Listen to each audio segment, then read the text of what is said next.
दोस्तों नमस्कार, आदाब, सत श्री अकाल और हमारे तमाम लद्दाख के दर्शकों को मेरा प्यार भरा झूले। दोस्तों मेरा नाम है धर्मवीर जारवाल और ये हैं सोनम वांगचुक। सोनम वांगचुक परिचय के बिल्कुल भी कोई मोहताज नहीं है। उनके पूरे देश के अलावा पूरी दुनिया में सोनम वांगचुक को जानते हैं लोग। एक बहुत बड़े साइंटिस्ट हैं, इन्वायरमेंट एक्टिविस्ट भी हैं और देश के लिए बहुत कुछ करा भी है और कर भी रहे हैं। दोस्तों सोनम वांगचुक के बारे में आप सभी जानते हैं कि लगभग अभी काफ़ी महीनों से उन्होंने लद्दाख को लेकर, लद्दाख के लोगों को लेकर एक क्रांति छेड़ी हुई है, एक आंदोलन शुरू किया हुआ है जिसमें वो लद्दाख को एक पूर्ण राज्य का दर्जा दिलाना चाहते हैं। यहाँ तक कि 6 शेड्यूल के अंतर्गत लद्दाख को मान्यता दिलाना चाहते हैं। दोस्तों इसको लेकर सोनम वांगचुक ने अभी कुछ महीनों पहले 21 दिन का अनशन किया था जिसमें वो भूखे रहे थे। उन्होंने सिर्फ पानी पीकर 21 दिन तक अपना जो ये अनशन था उसको जारी रखा। और इन्होंने जो अनशन किया था वो ऐसी जगह पे किया था जो खुला था, किसी मतलब कमरे में या किसी हॉल में बैठ के इन्होंने अनशन नहीं किया था, खुले आसमान के नीचे ये अनशन किया था जहाँ पर टेम्परेचर आमतौर पर -15 से 20 डिग्री रहता ही रहता था। माइनस में टेम्परेचर रहता था वहाँ वैसे भी कोई आदमी नहीं रह सकता था। और ऐसी खतरनाक परिस्थितियों के अंदर सोनम वांगचुक ने वहाँ पर अनशन किया था, वो भी लगभग पूरे 21 दिन का। 21 दिन के अनशन के बाद भी इन्होंने अपना एक क्रांति, अपनी ये आंदोलन को खत्म नहीं किया था। उन्होंने इस आंदोलन को जारी रखा और उसके बाद लद्दाख के कई लोगों ने ग्रुप बनाकर एक दिन के अनशन किए थे। ऐसे करते हुए ये जो पूरा आंदोलन है इनका चलता आ रहा है और अब इसी आंदोलन के चलते सोनम वांगचुक दिल्ली आ रहे हैं।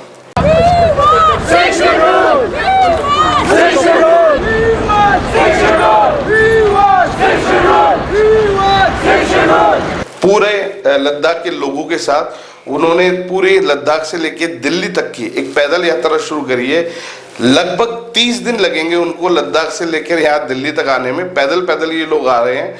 वाकई में इन लोगों की हिम्मत है, मतलब एक लद्दाख से लेकर दिल्ली तक पैदल आना, वाकई में कितने चैलेंजेस, कितने सब कुछ ये कठिनाइयाँ ये आगे झेलने वाले हैं, ये बड़ी हैरानी की बात है। और इतने लंबे सफ़र को पैदल तय करना ये तो वाकई में काबिल तारीफ है। सोनम वांगचुक के साथ कई लोग उनके साथ इस रैली में शामिल हैं और ये लोग पैदल दिल्ली आ रहे हैं। इन्होंने 2 अक्टूबर तक का एक समय तय किया हुआ है कि 2 अक्टूबर जिस दिन महात्मा गांधी जी की जयंती होती है उस दिन ये लोग दिल्ली पहुंचेंगे और यहाँ की सरकारों को अपनी मांगों के बारे में बताएंगे। दोस्तों 6 शेड्यूल के बारे में हम पहले भी बता चुके हैं, अब आपको दोबारा भी बताते हैं। सोनम वांगचुक या लद्दाख के लोग जो ये डिमांड कर रहे हैं, ये इनकी कोई ऐसी डिमांड नहीं है जिसके बारे में नेताओं को सोचना चाहिए। दरअसल में भारतीय जनता पार्टी के तमाम नेताओं ने चुनाव से पहले भी लद्दाख के लोगों को ये अपने मैनिफेस्टो में ये लिख के भी दिया था कि अगर भारतीय जनता पार्टी सत्ता में आती है तो लद्दाख को पूर्ण राज्य का दर्जा दिया जाएगा, 6 शेड्यूल के अंतर्गत इसको मान्यता दी जाएगी। परंतु हुआ क्या, बीजेपी चुनाव जीते और उसके बाद इन्होंने अपने सारे वादे तोड़ दिए। इन्होंने अपना कोई भी वादा पूरा नहीं किया, जिसके चलते सोनम वांगचुक लद्दाख के लोगों को अभी आंदोलन करना पड़ रहा है। दोस्तों राजनेता अब अक्सर अपनी बातें कहने के बाद भूल जाते हैं और लिख के देने के बाद भी भूल जाते हैं। ये हमारे देश में एक आम बात है। परंतु दोस्तों उससे सबसे बड़ी हैरानी की बात जानते क्या है? हैरानी की बात यह है कि एक इतना बड़ा साइंटिस्ट, एक पूरे राज्य के लोग भूख हड़ताल में बैठे इतना बड़ा आंदोलन कर रहे हैं, परंतु हमारी मेन स्ट्रीम मीडिया इस इतने बड़े गंभीर मुद्दे को उठाती नहीं है। पिछली बार भी यही हुआ था जब सोनम वांगचुक अनशन पर बैठे थे, किसी मेन स्ट्रीम मीडिया ने इनको नहीं दिखाया, जबकि हमने या हमारे जैसे कुछ और छोटे न्यूज़ चैनल वालों ने उनके एक दिन की कवरेज की थी और एक दिन का उनका पूरा जो अनशन का जो टाइम था, हमने पूरा एक दिन का अनशन उनका दिखाया था कि उनका अनशन कैसे चल रहा है, कौन लोग उनसे मिलने आ रहे हैं, आज सोनम वांगचुक जी की तबीयत कैसी है, आज उनके साथ क्या घटना घटित हुई, इन सब को लेके हम लोग एक दिन की कवरेज दिखा रहे थे।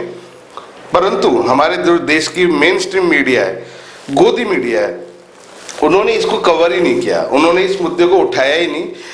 काफ़ी ये सब चीज़ें वायरल होने के बाद कुछ चैनल वालों ने इसको दिखाया भी हल्का फुल्का, परंतु उनकी मंशा ये नहीं थी कि ये मुद्दा सरकार तक पहुँचे। सरकार तक तो मुद्दा पहुँच ही जाता है और पहुँचता भी है, पर सरकार सुने ना तो वो एक अलग बात है। पर मीडिया का काम है एक आम आदमी की आवाज़ सरकार तक पहुँचाने की, और वो उनको करना चाहिए। खैर लोग करें चाहे ना करें, हमारा काम है आम आदमी की आवाज़ सरकार तक पहुंचाने की, और वो हम करते रहेंगे। दोस्तों इस वीडियो के अंदर सोनम वांगचुक जी ने आप सबके लिए एक संदेश दिया है क्या कुछ कहा उन्होंने, आप भी देखिए उनके वायरल वीडियो और उनके इस रैली को, उनके इस यात्रा को आप कैसे समर्थन देंगे हमें कमेंट्स करके जरूर बताएं। वीडियो सही लगे तो इसको शेयर करना बिल्कुल ना भूलें। धन्यवाद।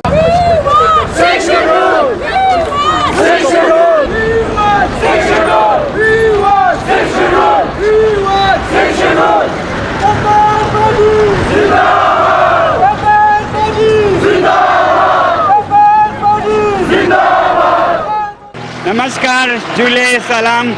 ये है लद्दाख का दिल्ली चलो आंदोलन और आज 1 सितंबर को हम 25 किलोमीटर चल चुके हैं और अगले महीने 30 दिन बाद 2 अक्टूबर को गांधी जयंती पे हम राजघाट पहुंचेंगे दिल्ली आपसे मिलने।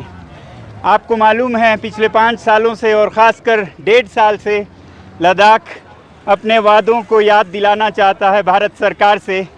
हमसे वादा किया गया था कि लद्दाख को संविधान के 6वें शेड्यूल में संरक्षित किया जाएगा, जिसमें यहाँ का पर्यावरण, यहाँ की संस्कृति सबका संरक्षण होगा।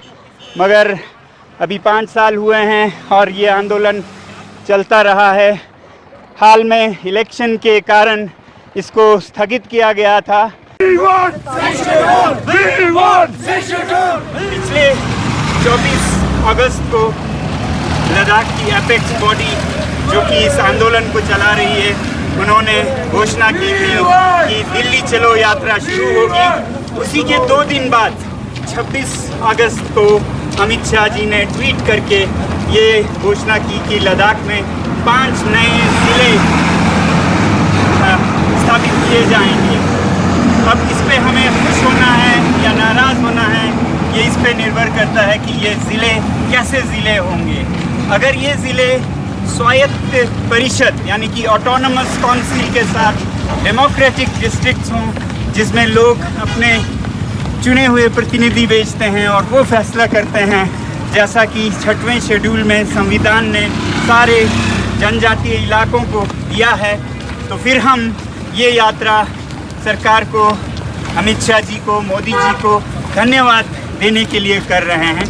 मगर अगर ये ज़िले केवल प्रशासन के, एडमिनिस्ट्रेशन के ज़रिए हैं और इसमें जनता की कोई सहभागिता नहीं होगी, कोई चुने हुए प्रतिनिधि जनता की आवाज़ नहीं बनेंगे, तो फिर यही यात्रा एक नाराज़गी का इजहार भी बन जाएगा। तो फिर यही यात्रा हम अपनी नाखुशी और नाराज़गी जताने के लिए कर रहे हैं, ताकि 2 अक्टूबर के दिन तक, जो कि गांधी जी का जन्मदिन है, उनके ही पद चिन्हों पर चलते हुए हम देशवासियों से ये आग्रह करें कि वो हमारा साथ दे, सरकार को ये याद दिलाने में कि उन्होंने जो 5 साल पहले वादा किया वो एक चेक की तरह है। वादों की इज्जत होनी चाहिए, और जब एक चेक बाउंस होता है जिस पे कि लिखा है साफ कि हम आपको 6वें शेड्यूल में संरक्षित करेंगे, तो ये चेक लेकर आज हम दिल्ली आ रहे हैं और इसको इनकैश करेंगे दिल्ली में आकर। और अगर ये ज़िले एक शुरुआत है 6वें शेड्यूल की, तो हम धन्यवाद करने आ रहे हैं।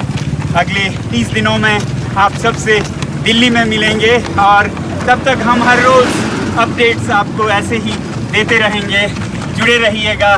जुले, नमस्कार, जय हिंद।